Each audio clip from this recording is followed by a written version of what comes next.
Thank you so much for staying tuned to this channel. Welcome to yet another edition of Africa Discourse. I am Wilson Omasho. It's no longer news about the cry for secession. You take a look at Sudan. It was South Sudan that was crying for liberation in the African continent. All of a sudden, they got what they're looking for, their own state. But know the story so well. That's the youngest country so far in Africa. But after that, endless turmoil, endless fight, endless battle just to gain that stability. Yes, for the parent Sudan and of course the South Sudan. When you come to West Africa, you get to hear about the Anglophone region been crying so much, even lately, for secession, that they want to be on their own. But what Cameroon is saying, no, it just can't happen. And that led to them having splinter groups. They call themselves freedom fighters. They call themselves the emancipators. They call themselves the militia that do have the interests, yes, of the Anglophone region of Cameroon at heart. And they've been doing so many things to prove to the government of the day that they want to be on their own. That is another cry again for secession. If you move down towards the heart of West Africa, Nigeria, you might have heard about the proscribed IPOB. Yes, they're crying also for secession, saying they're relegated. Nothing is happening in their own region, that the government of the day, they have chosen to neglect them. Now, these were the allegation put forward against the government of the day in Nigeria, that they want to go, they want a referendum, they want to be on their own. That is for Nigeria. Now, when you move down straight to South Africa, many of you may not know this. It is still happening in South Africa. They call them, the West Cape. They formed a political party, Cape Independence Party, and they went to Cyril Ramaphosa, the president of South Africa, reiterating that they want to be on their own. Imagine South Africa splitting, and you have some splinter groups on their own. They are saying from their own angle, they have people of like mind, multiracial, multicolor, that they can do better than what they are doing now. That is in South Africa. Nobody has heard any form of gunshot, intimidation, harassment, and all that.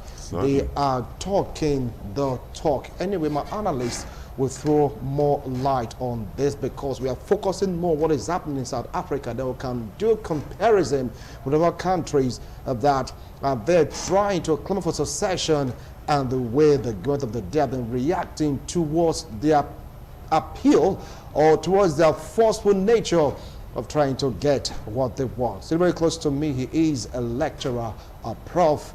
Join me to welcome Professor Anthony Ijewere. Welcome to Africa Discourse. It's a pleasure to be here. It's quite some time. Yeah, it's been a while. A long time. Yeah. All right. Still very close to him, he is a political analyst, an author, an entrepreneur, a politician, and of course just added a feather to his cap. Was it 6 months ago thereabout? Yeah, Dr. Bishop Akalame. Yeah, extended to you also. Welcome, Bishop. I appreciate your coming. I really appreciate your coming. Dr. PhD, let's get it clear, please. I'm a good doctor. Congratulations. Yeah. Okay. When the news came up, they were saying that this is not the first time in South Africa that this is happening, for Cape Independence Party to be formed, and them trying to find a way to pull out of the mother South Africa, that they want to be on their own. They went over to Cyril Ramaphosa, they wrote a letter, they read it to him, telling the president of their interest and their desire to have an independent country from South Africa. Prof, I want to start off with you. What do you feel about this development? Yeah, it's a very interesting one. And if you look at all the cases you have mentioned during your highlight and analysis, it's obvious. The reasons are common. That is discrimination. People are not enjoying economic welfare. The case of Cape, Western Cape, because of racial discrimination, and they are not recognized in view of the fact that it's a multi-ethnic society, and where, in fact, is where milk and honey flows in South Africa. And the blacks are not too happy about what is going on, and other races in Cape Town. So if you look at the whole thing, even including Nigeria, there are common things, common agitations. The Southeast believe that, or some people, I won't say general, some people in the Southeast believe that the interests of the Southeast are not protected by the federal government, and therefore there's need for recognition, if you like, succession, where they'll be on their own, have their own country and all that. Well and good. But we also have to recognize that in spite of the fact that is this group's right in various African sub-regions to have independence of their own, there are some basic factors that are very necessary that makes a country to be prosperous. And diversity is one of them. Diversity in terms of ethnicity, in terms of culture, in terms of economic power. The bigger a country is, the bigger its economic power, and the bigger international recognition, by nations. And so the smaller a country is, the less power is going to have in international affairs, that is, if you compare them to other countries. What makes America great today, is not just its country, but because of its vastness, its land mass and the population and the various ethnic groups, that in America. That is what makes America great. That's what makes America interesting. That is what, if Africans are going there, for example, Africans are going to America, they believe that they are going to meet their brothers and sisters who are black Americans. If the Indians are going there, they are also going to believe that they are going to see their blood relations. If the British are going there, the same thing. Is it the Israelis and all that? So it's like a representation of all of all world ethnic groups. So it's a beauty of a thing. It's a beauty of a thing. But at the same time, I think African government and these countries where secession is being advocated, I think they should also sit down and avoid anything that's discriminatory. Let everybody in that country feel at home as one country. All right, Prof. I will come back to you. Thank you so much for laying a foundation to this discussion. Bishop Akalame, do you have a contrary view to his opinion, knowing fully well from what he said that they have common denomination? Some persons are not satisfied with the economy.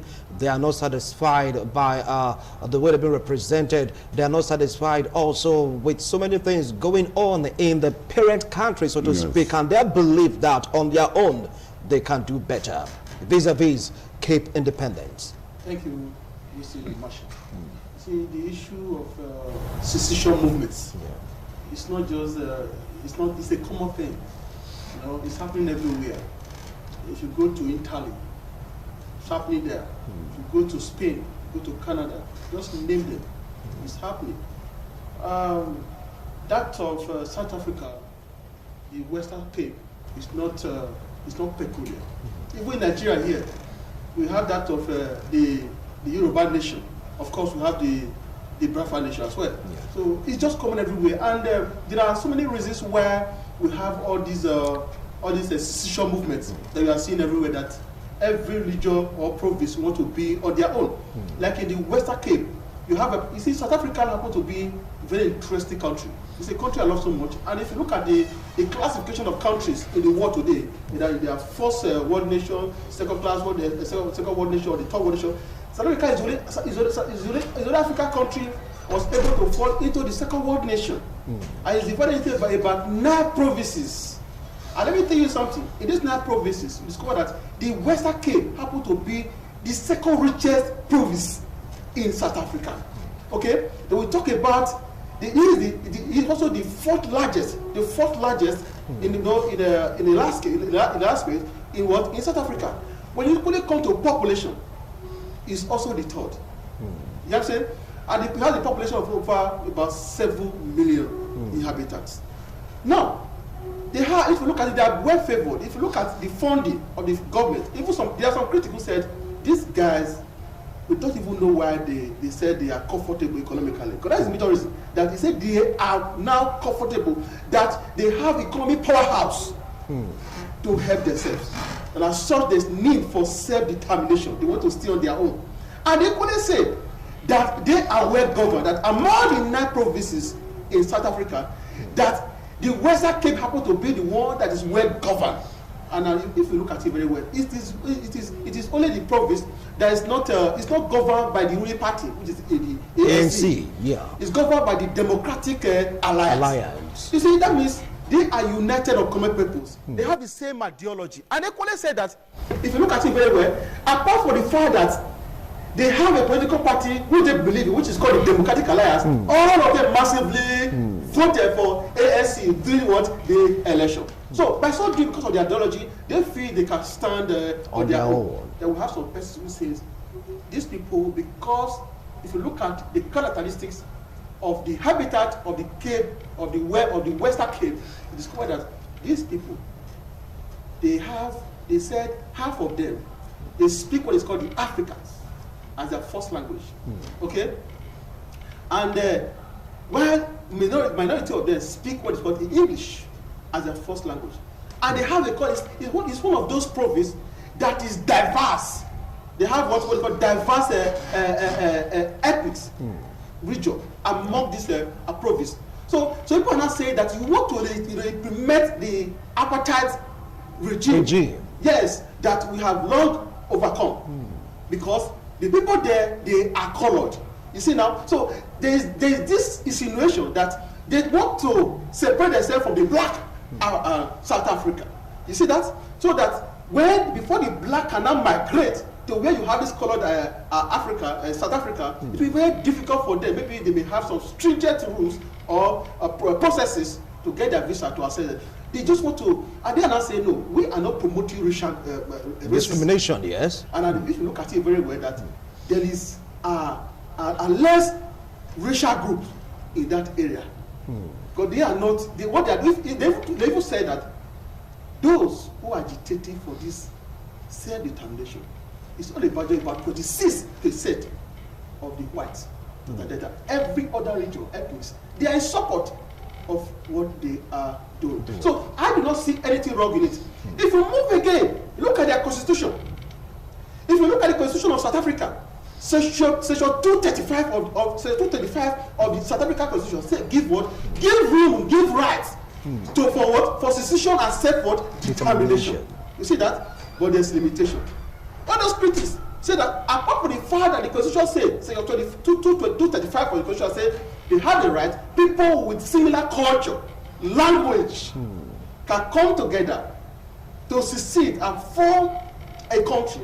They say limitation because the constitution do not give the National Assembly a legal obligation to grant that right. Of course, that means there must be an amendment in the Constitution. We'll come to that. We will come to that. Now, these are just in 2 cases going on right now in South Africa. He talked about the Western Cape, talked about the agitation, talked about the Constitution, and of course the right also in the Constitution. Now, from your own perspective, Prof, do you think that these guys that are really coming in for this, they are selfish, so to speak? Or do you think that they have these racist tendencies, even if they are denying it? Do you also feel that by this province being there on their own, that can just be the beginning of the end of South Africa economically? Well, I think I can smell some element of racism in the whole thing. Why do you want secession? Because, like I said in my earlier submission, this is a region that is flowing with milk and honey. You know, the economy, in fact, they are the heart of South Africa economy. So if a region is doing very well and you know, they are enjoying at least the basic necessity of life. I think what it will not be very selfish for you know, for the 26% of agitators who want who are what I would call separatist ideology.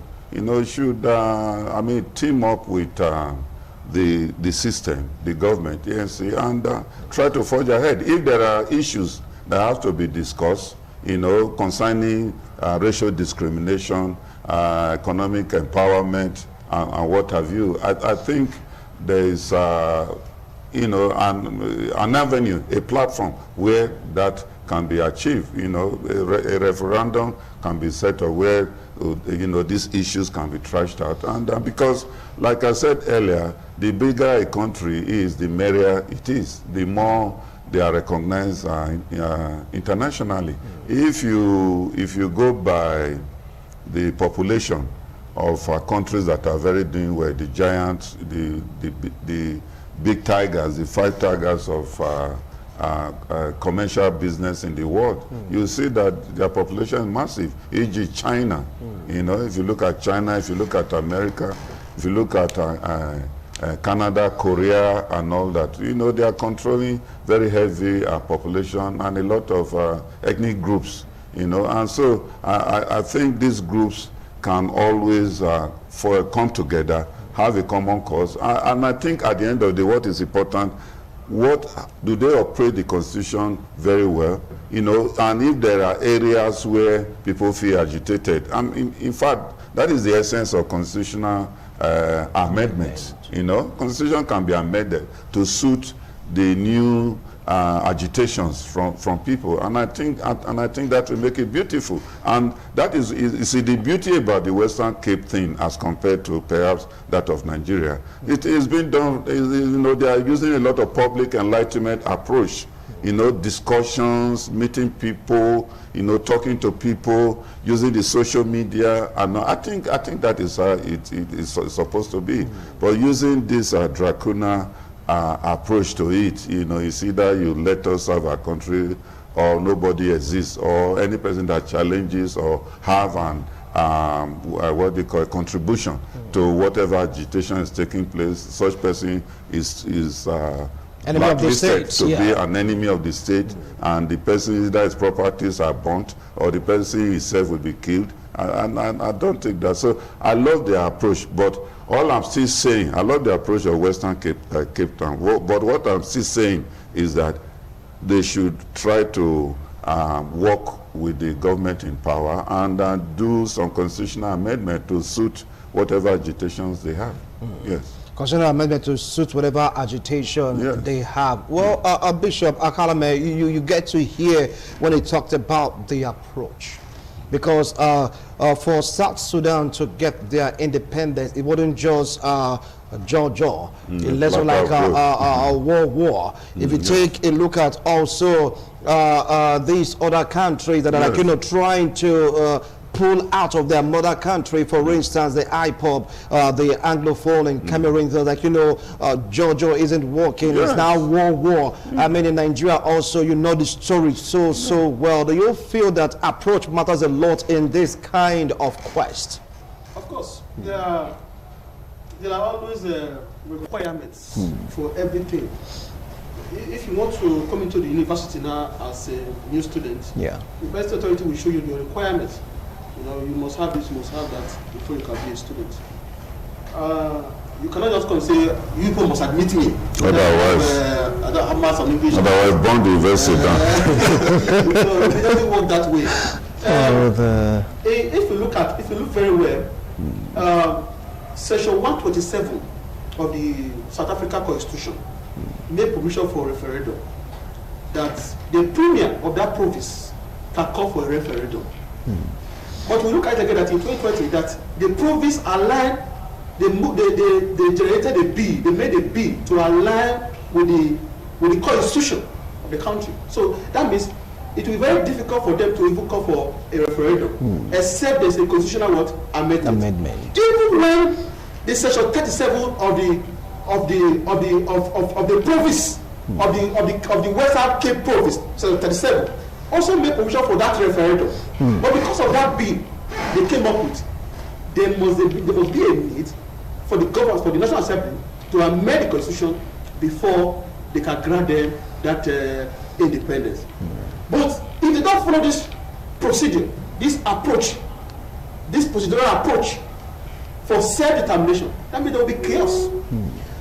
But why I'm happy is that it shows that the thing is getting to the peak, because this agitation of this modern Western Cape came upon in 2007. By then they formed what is called the Cape Political Party. Okay, that they were using this movement to drive this, and as at that time, people didn't get to understand the movement. As we speak right now, they have so many organizations supporting them. Even there's an NGO that have been able to gather some signature to this movement, and I dare not say that they are almost hitting 1 million. But the people are saying that in the last election, that those people, the habitat of the Western Cape that voted, were about 1.30 million. That means they've not really got into that number, yes. They got during the election. But now they said that they have got up to 800 signatures approving this movement. So that means many people are keen. 800,000. 800,000. Yes. So many people are coming in, and a lot of bishops are also coming in, sponsoring them. That there's need for self-determination. You see, I have always said to people, it's not a do or die affair. It's not called for crisis. It does not call for chaos. It's just like the prodigal son. He told his father, he said, "Daddy, I want to be on my own. Give me my own inheritance. Let me go." Maybe the young guy look at his own capacity, because if you want to go for, if you are looking for self-determination, the law says you must equally look at the capacity of the previous. Okay. Now, if you look at it very well, the young man collected his inheritance and he went away. And when the money developed wings and fly, when I came back to that, he said, "Daddy, I'm sorry. I'm sorry." So that means before you can say you want to stay, you must have been able to ascertain and determine and look at your capacity economically. Yes. Before you can say, "Go, I want to go." You see, what about this secession? I love it. I love it. You know why I love it? When you are in a country, maybe you look at it very well, you look at the GDP of the country, the contribution you are making, your region you are making. You cannot compare to any other contribution coming from other region. And you are not benefiting. A government that is carried with corruption, few people eating what? The common patrimony, taking them, saffroning them, diverting to their private use. And I say, okay, this one is like the case of Babu walk and Monkey chop. So in that case, there's need for me to stay on my own with the resources we have. The Western Cape said, when we talk about economy powerhouse, we are there. We are super. We can stay. We can stand on our own. Let us go. All right. Now, you just hold on. Want to go for a break. When we return, we'll continue with this discussion. Cape Independence, South African response is getting more and more interesting. In due course of this particular discussion, we're comparing the process and methods of other countries trying to, seek secession and see the Cape, Independence Party approach. All this we'll talk about when we return after this break.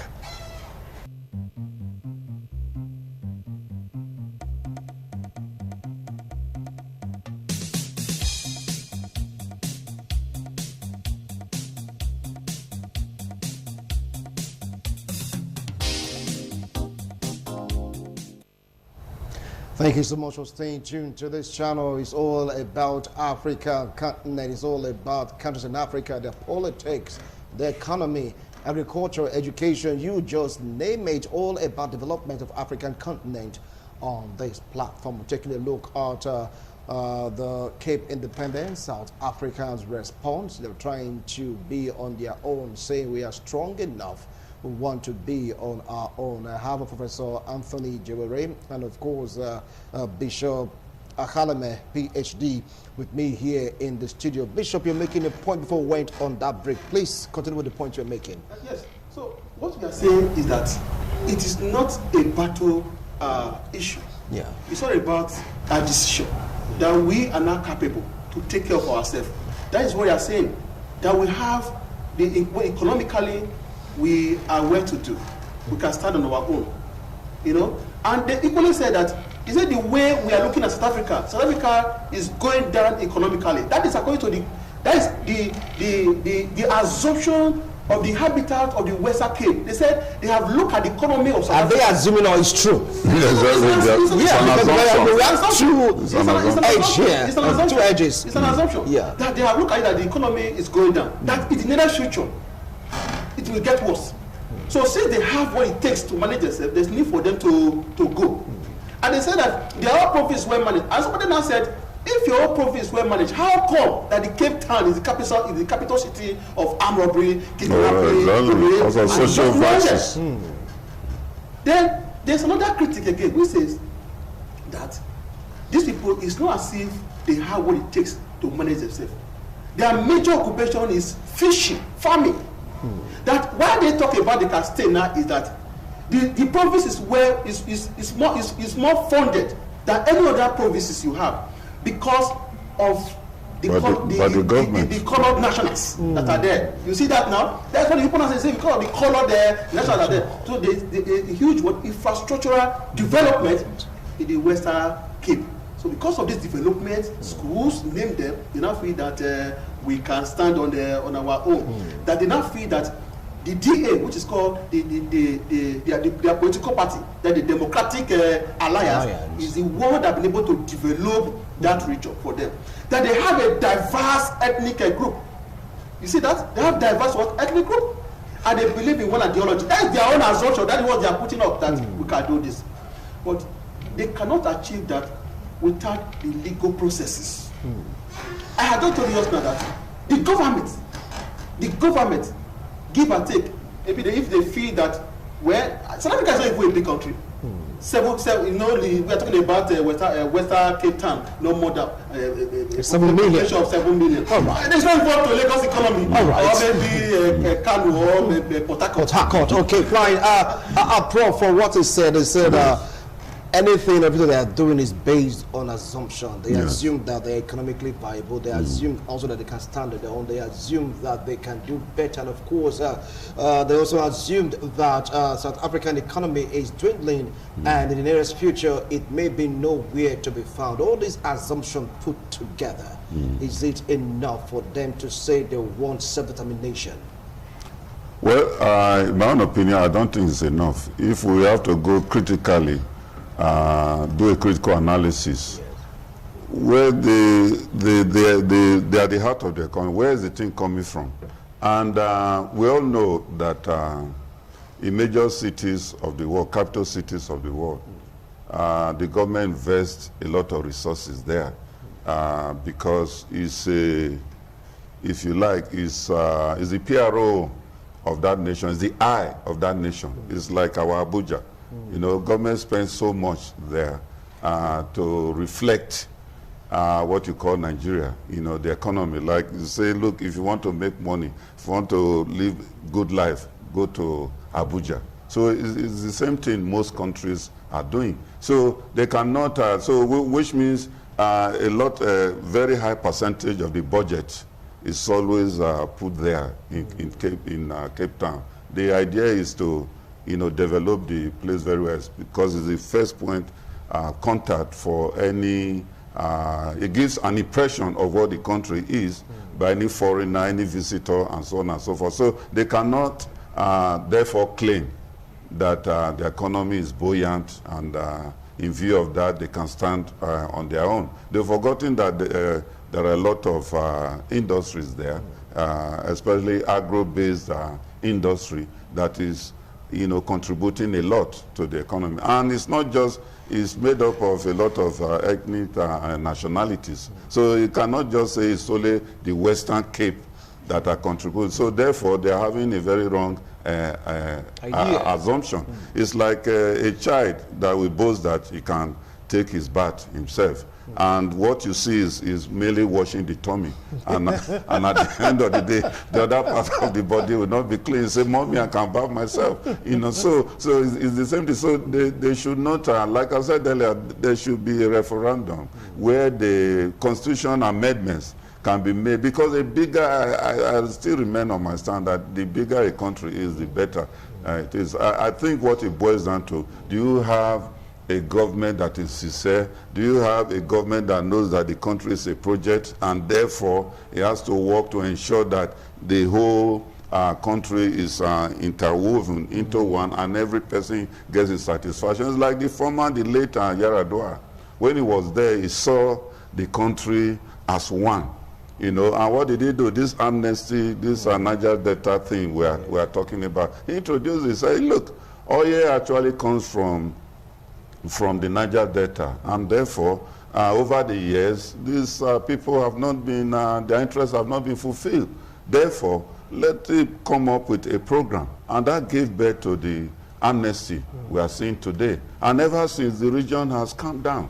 You know, most of the people there, instead of just approaching oil companies and say, hey, give us a job, otherwise we close the place down, you know, they were sent, some were sent to universities in Nigeria, others were sent abroad. Some are now qualified pilot, some are now qualified technicians and all that. They can now be formally employed because they've developed skills over the years. They can now be formally employed by the oil companies, and they'll be happy. You know, it's better that way. Some are in the Nigerian universities and all that, in the amnesty program, and ever since, the agitation has cooled off, you know, because they are not happy, because their interests over the years have been fulfilled. You know, and so I believe more in that than going,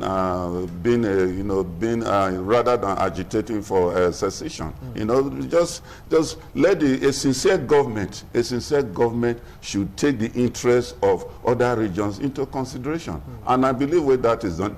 You know, during Yaradua's time, we didn't hear more of IPOD.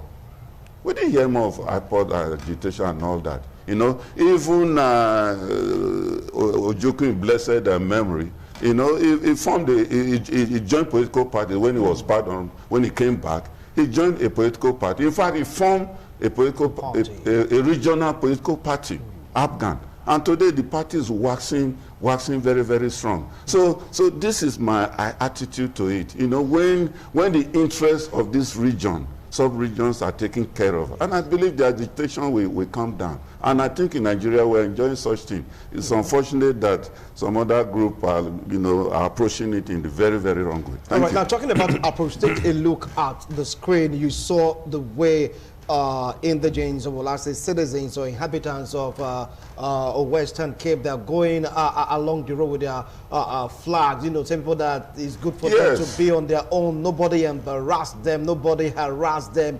Nobody locked anybody up. Now, juxtaposed with some countries in Africa, what do you feel about this? Is it because the word of the day is lenient, or they have what to do rather than suppressing, rather than, you know, declaring them terrorists or let's say enemy of the state? They have other methods of calming their nerves.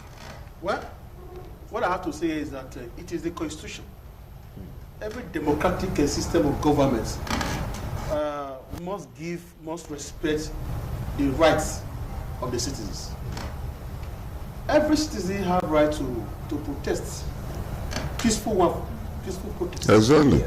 Without violence, without even police intimidation. You don't tell a man not to air in view, because we're in a democracy. It is all practiced in all other countries.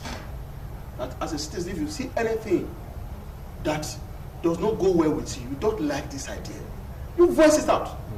It's either you speak or by action. Okay? So when a man take something, he take a plaque and he go outside there and say, you know, he write something in scripture, I don't like this government. The thing is, you have to look at, interview that young man. What is it that you don't like about this government? It may help. Not when you see that kind of young man, they protest, say, bully him, tell him. No, that's intimidation. So when you are doing that, you are encroaching on his fundamental human rights. Then that means we are no longer practicing democracy. So that is what Nigeria is supposed to copy. We should emulate what is happening in South Africa now. That these guys, none of them, no, we don't even know that something like this has been going on since 2007. It has been going on. Have you heard anything that people were arrested, some people were killed? It will never happen. Because that's the way to go. But what's their method? What's their method? I think that is the issue. What's their method? Their method is peaceful, isn't it? It's peaceful. Let me, bro. See, so if it's peaceful, why do you expect the government to come and bully them? A situation where the government will look for a group and look for the leader of that group and apprehend the group and apprehend the leader. So we apprehend him, we will suppress all their energy and all their effort to agitate. That is what trigger all these crises you are seeing everywhere. See, I believe there are two ways to settle disputes. Dialogue, violence. But some persons will go the other way around. They'll first of all go through violence. Then after which, they will now come to dialogue. When a man said, I want to go, if I'm the governor or the president of that country, I will say, come, sit down. Why do you want to go? We'll dialogue, we'll put this on the table. We'll discuss it. We see, Nigeria is too big. The problem we're having in this country is overpopulation. The population of this country is much to the extent that the resources we're not having can no longer take care of the people in Nigeria. And as a matter of fact, some regions are more developed than others. Just take a tour to the northern part of this country. You will see road, you marvel as if you're in a different country.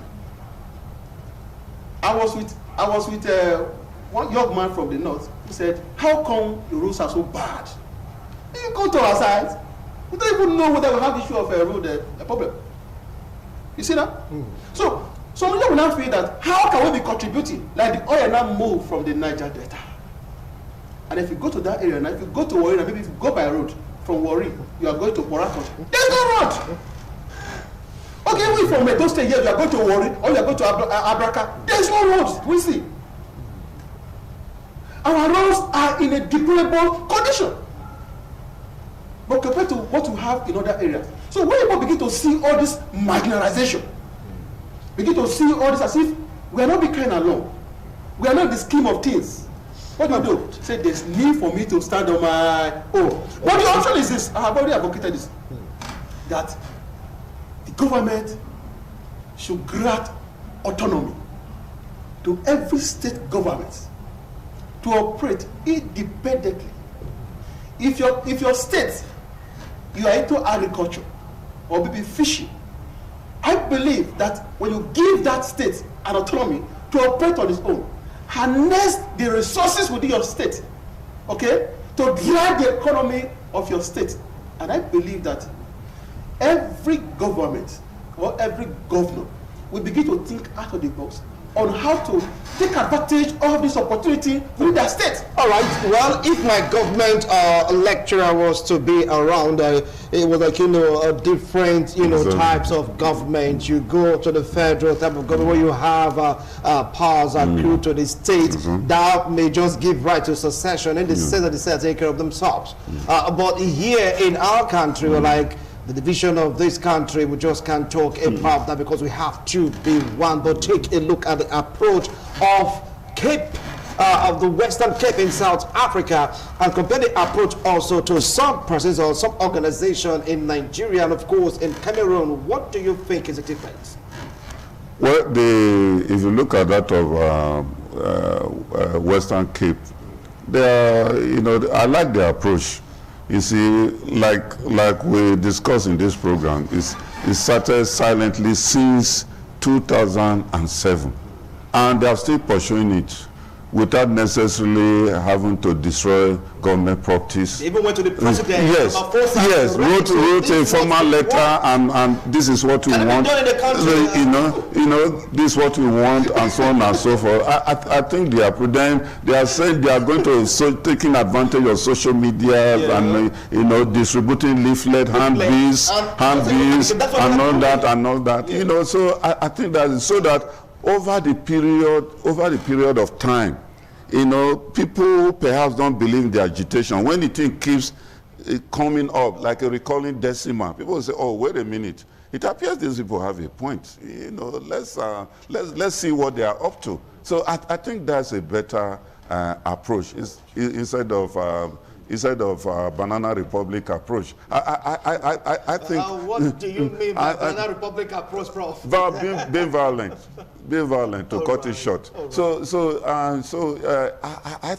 I think that's a better approach, because it boils down to who is the leader. Leadership is the issue, because if the interest of a region, okay, is taking, that is agitating, and the government sits down and say, oh, let's see, maybe we have not been doing what is right. I gave an example of the Niger Delta thing just now, you know, and say, okay, let's see what program we can design to take care of these people. For example, our brothers in the East, the business, the volume of business activity is about 3.7 trillion naira. By implication, they control the economy of this country, which is very good, which is something very, very good, you know. And so we cannot also use that as a yardstick to say we now have economic power, you know, because when that now happens, okay, other regions will say, okay, if that is the case, I better go and do your business from where you are coming from. You see why we must come together. Go and do the business from where you are coming from. Leave us alone. Since you want to go, I better go in peace. Leave us alone. So that is why we must come together. And that is why we must have a listening government to say, oh, this region they are advocating for, says, what is the problem? Like my friend said, what is the problem? They look at the problem and try to say, that's why we have the National Assembly. National, they have their representatives. Are they just there to collect their allowances? You know, they should actually represent the interests of their people. Look, my people are agitating for good roads. My people are agitating for, you know, the discrimination in federal appointment. You know, they don't follow what you call federal character and all that and all that. They should do that. So where their interests is not being represented, the right people to deal with are their politicians who are not representing their interests very well at National Assembly, and others who are also in government who are also not putting the agitation on the table for government to see, you know. And so if they are not doing that, the implication is that they are not representing their people very well. So, but you see, again, a good listening government should put its ears on ground, you know, and know that is running a country like that of Nigeria. They're running a country called Nigeria, and therefore all the various groups' interests have to be protected. You know, you don't just be dealing with one side of the country and the other side of the country is neglected. So all these are the things that call for agitation, and that is why I specifically gave example of during the period of Yar'Adua or Obasanjo. All these agitations were very, very, you hardly hear it, you know. Why? Because the region, the interests of the regions are being represented. It may not be 100%, but at least they felt that they are Nigerians. And when they complain, their interest is looked into, not a one-sided government. All right, now if you take a look at the people agitating, they choose to go into politics, they form their own political party, thereby selling their own ideology to the populace, saying, we are not against the government, but we just want to be on our own. Now, do you think that others agitating for secession in other countries in Africa should follow the same approach like that of Western Cape in South Africa? Well, what worked for me may not work for you. What you need to do, first of all, you need to study, look at the constitution of your country. You look at the provisions. Look at what it gives out, the provisions as regard secession. Then you follow due process. You don't need to be violent about it. It's procedure. Yes. If there's a section of the constitution that make reference to referendum, then call for referendum. Like I told you now about the province, that the section of the constitution about section 127, give the provision of that provision of the constitution to call for the premier to call for referendum. Let them come together. But you see, all this agitation we are seeing, there's nothing wrong in it. Although even when we know that it's not captured in international law, there's no provision in international law you have secession. But you must equally know that he does not condemn it. You see that? That means if a region say, I want to go on my own, like it happens between Scotland and UK, and so many countries like that. when you look around, it's good at even many of the countries today who say, oh, we want to go now, oh, they are doing well. There's something wrong in that. Why some are not doing well? Yes. Some are not doing well. Yeah. That's why I said, that's why I told you, I said, there's one requirement I must advocate to any group that want to secede. For any secession movement, you ask them question. What is your economic capacity? What is your strength? What is your economic protection? Are you sure you can stand on your own? Just like I told you, to give you an example of the prodigal son, who did not look at whether he has the potential to manage resources. Say, Father, I want to go on my own. And then tell him he went away, and later I came back. But in this case of decision, now where you go, you cannot come back. You can't go back. They come, I have left Nigeria. Maybe when you're not doing, say, President Buhari, please want to come back. All right, you must look at your capacity. If you can stand on your own. If you can stand on your own, there's no problem. You go. And to also add to it, when Western nations, international community, observe that in your agitation for self-rule, you know, and there's some coloration of terrorism, you can't get the support. You can't get it. You can't get the support. All right, gentlemen. Well, we have just barely 2 minutes to call it a wrap on this show. 1 minute each. Do you see this agitation seeing the light of the day? Maybe not now, just maybe in the future. In the future, I believe they have a point. I love their approach, you know, but at the same time, I think they should, the bigger they are, the better for them. But I think what they are doing is they are right. And I love the soft approach to the whole thing. Right. And I think that is how it should be. Other African countries should copy from that, especially Nigeria. All right. Thank you so much, Professor Anthony Jebere. Bishop Akalame, PhD. Your last line in this discussion. That if you are consistent in anything you want, you get it. And they started in 2007, and they continue, and they get the cooperation of every other inhabitant of the Western Cape, and I believe that they will have their independence. Okay, let's see how all this will pan out. Cape Independence, South Africa response. Ramaphosa got the letter. It was read to him. He smiled when they were talking about it. He just smiled. With all his cabinet, they just smiled. And the man reading was so serious about it. We want this, we want that. All of a sudden, they went out, you know, going out with their flags, campaigning, lobbying, and all that. Nobody arrested anybody. Nobody jailed anybody. Nobody chased anybody. Jaw, not war. Peaceful approach from both ends. You want something, you have to look for peaceful approach to get what you want. Gentlemen, I appreciate your wonderful analysis. Thank you so much for obliging us to come to this show. I thank both of you. It's a pleasure. All right. Well, let's see if this dream of theirs will come into fruition. Only time will tell. Tomorrow at about 1:30 will be time for International Forum. God willing, we'll be here talking about issues that borders international relations. Do stay with us. Bye for now.